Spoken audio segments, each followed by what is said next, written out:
Well, hey guys, in today's video, I'm going to be sharing with you 5 anti-aging secrets. And I know what you're thinking, oh no, another video where she's just going to prattle on and on about sunscreen and sun protection. No. In today's video, we have 5 anti-aging secrets that have nothing to do with sun protection, although sunscreen and sun protection are the most important aspects of your skincare routine for keeping your skin healthy. Sleep is really one of the most important things that you can do for your health, making sure that you get good sleep. It's hard to prioritize it, but wouldn't you know it, it doesn't matter. You may get a good solid night's sleep, but do you ever wake up and you've got what looks like more wrinkles than when you went to sleep?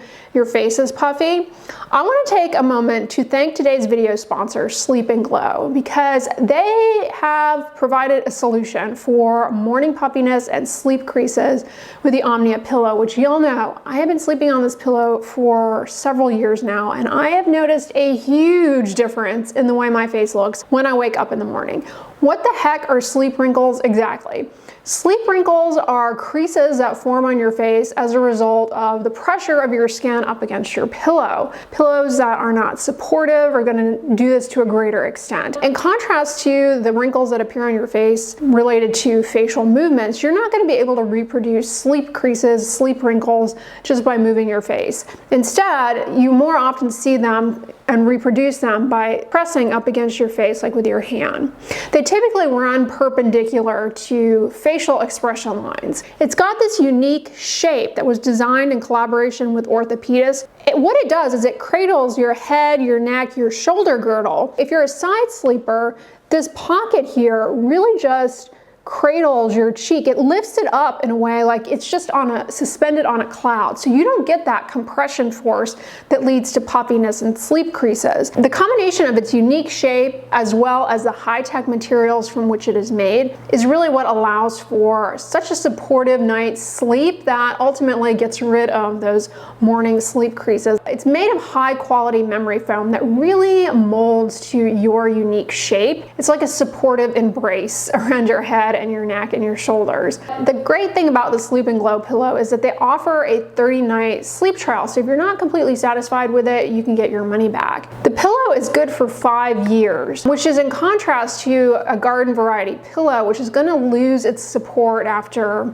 usually a year. The pillow also comes with a 3-year warranty. I've been talking about this pillow for well over 3 years now. But when I tell you the difference I see and feel in my sleep and in the way my face looks in the morning from sleeping with this pillow to staying in a hotel for work when I don't have the pillow, oh my gosh, it is a huge difference. Recently, they came out with a ventilated comforter. It has mesh ventilated panels that allow for good exchange of heat so that you don't overheat. This has been amazing, especially with the heat, because one thing I end up doing is I had to be covered up, but I start getting overheated, so I'll put a leg out, roll over in bed to the cool side. If I start getting overheated, it really gets in the way of my sleep. This is great. It really creates the perfect microclimate for sleep. Now, if you guys want to check out either the Omnia pillow or the comforter, use my code and the link in the description box. You can get 5% off. Thank you, Sleep and Glow, for sponsoring this portion of today's video. Number 1 tip, fiber. Fiber is so important in your diet. You want to get it from actual food. Fiber in the diet can help reduce the risk of cardiovascular disease, diabetes. Fiber can also reduce your risk of colon cancer. When it comes to your skin as well as your total body health, one of the benefits of making sure that you have adequate fiber in your diet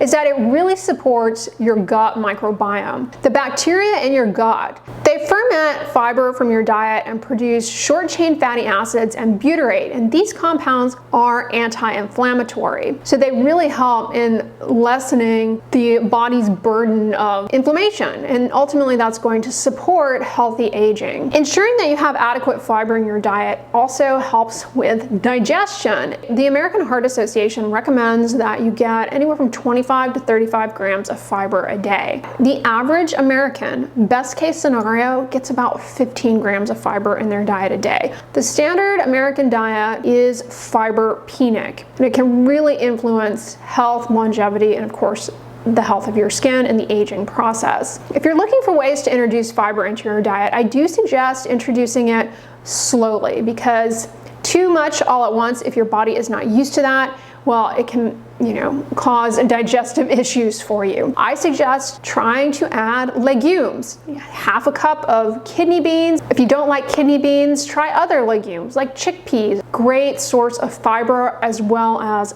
micronutrients. Now, don't believe the hogwash out there on the internet that beans, legumes are filled with lectins that are going to be bad for your body. If you are eating raw, uncooked, dry beans, yeah, you are going to get a lot of these lectins, which are compounds that can interfere with the absorption of things. But guess what? Soaking dry beans and then cooking them gets rid of this burden of lectins. There's ample research out there supporting the benefit of incorporating legumes into your diet. Of course, fruits and vegetables. In just 1 cup of raspberries, you can get about 8 grams of fiber. Fruits are so delicious, and don't fear fruit because of the sugar content. Because of the fiber, it offsets the issues with the sugar. Don't fear fruit. It's packed with antioxidants. It's hydrating. It's helpful for supporting digestion. Try and stick to whole fruits as opposed to juice, which fruit juice just removes the fiber. And when it comes to eating things like apples, if you can eat them with the peel on, even better as far as fiber. Oats are also a great source of fiber. I highly suggest taking inspiration from some of the traditional meals of other cultures, like the Mediterranean diet, for example, which often includes legumes. The second tip is you have got to continue moving. Sedentary lifestyle is going to age you. It's going to put you at risk for a lot of diseases like diabetes, heart disease, peripheral vascular disease. Unfortunately, a sedentary lifestyle is actually the norm. Many people spend a lot of time, at least, commuting in traffic, sitting in a desk. By the time you get home, you're emotionally exhausted from the day. That the idea of working out or moving is just, it's very overwhelming. But I highly suggest getting in some steps every single day. Maybe someone told you once that you needed to get 10,000 steps a day. Is that true? Not exactly. I believe the 10,000 steps a day recommendation actually came from a marketing campaign in Japan. The number of steps that you need to get in a day, it's going to vary actually a lot from person to person.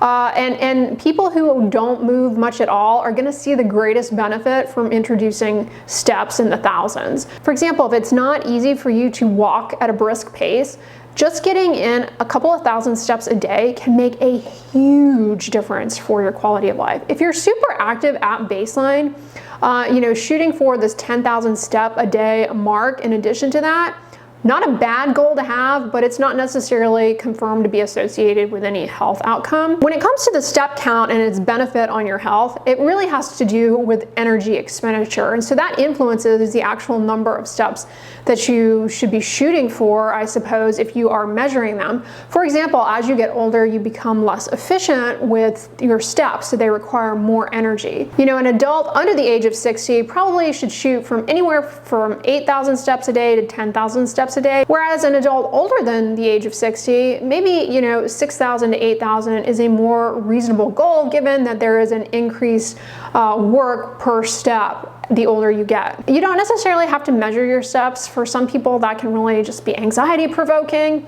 I just encourage you to be mindful of your movement. By getting up and moving, it's also very good for the blood vessels and things in your lower legs. For example, people who lead more of a sedentary lifestyle, they are more predisposed to getting varicose veins in the lower legs. The muscles in your legs, when they contract, it helps to bring the blood back up to your heart instead of pooling there in the legs to lead to weakening of the vein valves and ultimately varicose veins. Number 3 is eat more broccoli. Broccoli is a great food to introduce into your diet. First of all, it's gonna help provide a source of fiber. Broccoli is also rich in vitamin C, which is important for producing healthy collagen and fighting off oxidative stress and inflammation. But one reason I really like broccoli is that it is rich in something called sulforaphane, which has anti-inflammatory properties and is associated with longevity. Sulforaphane is a phytochemical that's an antioxidant and anti-inflammatory, so it helps ward off oxidative stress in the body that contributes to premature aging of all organ systems, and it may also help in protecting your DNA. So broccoli is definitely a good thing to incorporate in your diet as frequently as possible. If you don't have access to fresh broccoli, frozen is perfectly acceptable because typically broccoli is frozen, or any fruit or vegetable is frozen at the peak of freshness. business. So you really actually may, in many cases, get a better bang for your buck in terms of health benefits. Now, if you hate broccoli, any other cruciferous vegetable also will provide these great compounds. For example, Brussels sprouts, cabbage, bok choy, and kale all are excellent sources of sulforaphane if you don't like broccoli, but I do encourage you to eat these as frequently as you can. Tip number 4 is to marinate in acid, whether it be lemon juice or vinegar. And why the heck would you want to do this? So it's to help slow down the formation of dietary advanced glycation end products. Advanced glycation end products accumulate throughout our body as part of the natural aging process, but certain things accelerate their accumulation and lead to more accelerated aging, whether that be in your skin, destroying the collagen and leading to more prominent wrinkles. Organ systems, blood vessels, all organ systems can be impacted by the accumulation of advanced glycation end products. Not only do they form within our body, but we can ingest them. They're going to naturally be present in foods, but certain cooking techniques can increase their formation, lead to even more. For example, deep frying is a way to really up the ante for the dietary advanced glycation end products. But research shows that marinating foods like meats, for example, in an acid can actually reduce the overall amount of advanced glycation end products that are formed that you subsequently will consume. So that is a tip. And again, coming back to taking inspiration from other cuisines, you probably hear a lot of talk about the Mediterranean diet, as like allegedly the best diet out there if you're gonna pick one for health benefits. This is a diet where there is a lot of fiber, a lot of fruits and vegetables, healthy olive oil, which is packed with antioxidants, and it's a diet where they often marinate in acidic in acid. All right, and my final anti-aging secret is huge. You're not gonna hear this anywhere else, and it's gonna blow your mind. Socialize. Y'all, we are living in an epidemic right now of social isolation and loneliness, and I'm not being dramatic in stating that. In fact, earlier this year, a couple of months ago, the US Surgeon General put out an advisory on the healing effects of social interaction and really emphasized how we are living in an epidemic of loneliness. The results are shocking, you guys. The results are shocking. There's a ton of research, tons of research showing how harmful being socially isolated is to one's health. Now, older adults are a particularly vulnerable population for social isolation because of a few things. Oftentimes, an older adult will be living alone. Not always, but oftentimes. They have experienced loss of loved ones. Some of their friends and close associates have passed away. Many older adults cope with chronic illnesses that make it more difficult for them to get out and socialize. And a lot of older adults start to experience hearing loss, and that can be very socially isolating. But now, more than ever, it's not just older adults. Teenagers, young kids are not socializing. This has serious impact on everyone's health. So I've kept my eye on research over the years showing the negative health impacts of social isolation. It's always, reading a paper here and there when I can, and in a given group. I was shocked though that across all studies, it's really come to light. Social isolation significantly increases your risk of premature death from all causes. It's as dangerous, if not more dangerous, than obesity, inactivity, and smoking. I was shocked to learn that. For older adults, social isolation is associated with a 50% increased risk for dementia. Social isolation, are you ready for this? Increases your risk of heart disease by 29% and is associated with an increased risk of 32% for stroke. Now, of course, it's very hard to really rigorously study these things, but a lot of research has come out pointing to negative health association. Of course, association does not equal causation. It's kind of like a chicken versus egg argument. Well, are people socially isolated because they have poor health? Our modern lifestyle really actually isolates us quite a bit. We have all this access to technology, virtual meetings, working from home, automated things. Historically, this has been an ongoing issue for older adults for reasons I already mentioned, but now more than ever, it's really impacting the younger generation. The percentage of teenagers who say that they are online all of the time has doubled. Teenagers are spending all of their time online with social media, and they're not forming human interactions. This is going to have serious repercussions for their development and their health long term. Social media, it's not all bad. Of course, it's a great way to stay in touch with friends and the like, but it definitely has its harms. It monopolizes our time, has negative impacts on one's self-esteem, especially teens and young children, and it's getting in the way of true social connection, which is vital for our health, for our longevity. It's not something that you really think would matter. You think that you're this island and that your health is something that is solely up to you, and that you're just in this little box, and you are all it is as far as your own personal health. But the interactions that you have with other people really are a key driver for your health and for longevity. And if you look at populations who have long, healthy lifespans, like the blue zones, if you've ever heard of, but a real key aspect of all of these is a social aspect. People are not holed up in their room behind a computer screen in these groups that are living long, healthy lives and having less overall disease. That's the goal. The goal isn't to completely have a wrinkle-free face, not at all. I mean, wrinkles are like a sign that you've made it. But you don't want to accelerate the accumulation of damage in your body that puts you in a position in your adult life for a lot of chronic health problems and all-cause mortality increased. I was shocked reading this in the Surgeon General advisory statement. Lacking social connection, he says, is as dangerous as smoking 15 cigarettes a day. And there's this graph in the advisory that shows kind of how bad things are relative to how bad other things are. And social isolation is like way, way worse than pollution for your health. According to the report, data across 148 studies with an average of 7.5 years of follow-up suggests that social connection increases your survival odds by 50%. So get out there, get involved in your community, volunteer. That not only will get you, that social interaction, but it's also very rewarding to do volunteer work, to give back to your community. It's very rewarding, and that can have a very positive impact on your self-esteem. Don't just stay on social media. It actually should be called anti-social media. We should rename it. It's anti-social media. And I encourage people to foster relationships across generations, whether it be an older adult in your family, someone in your community.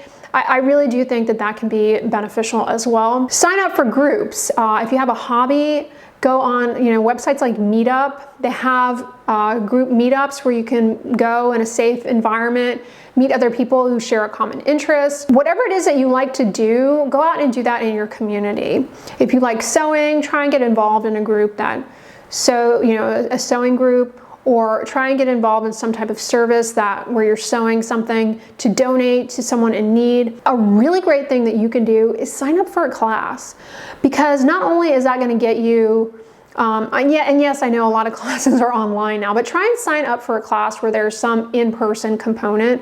You're learning a new skill, you're learning something new, and not only is that going to get you in front of other people and interacting, but it also is going to be good for your brain and for your neurologic health, to always be challenging your brain and learning new skills. I really do think that in and of itself can play out well for overall health and longevity. And there's research to support that staying both physically active as well as mentally active can definitely impact the trajectory of how your life and your health go long term. All right, y'all, let me know in the comments, were you shocked about those statistics on social isolation? I hope this video was helpful to you guys, and pointing out some anti-aging secrets, if you will, things to incorporate into your life as you see fit, in the hopes of supporting overall health. Definitely check out Sleep and Glow and use my discount code to save. Thank you, Sleep and Glow, for sponsoring today's video. If you liked it, give it a thumbs up, share it with your friends, and as always, don't forget, sunscreen and subscribe. I'll talk to you guys tomorrow. Bye.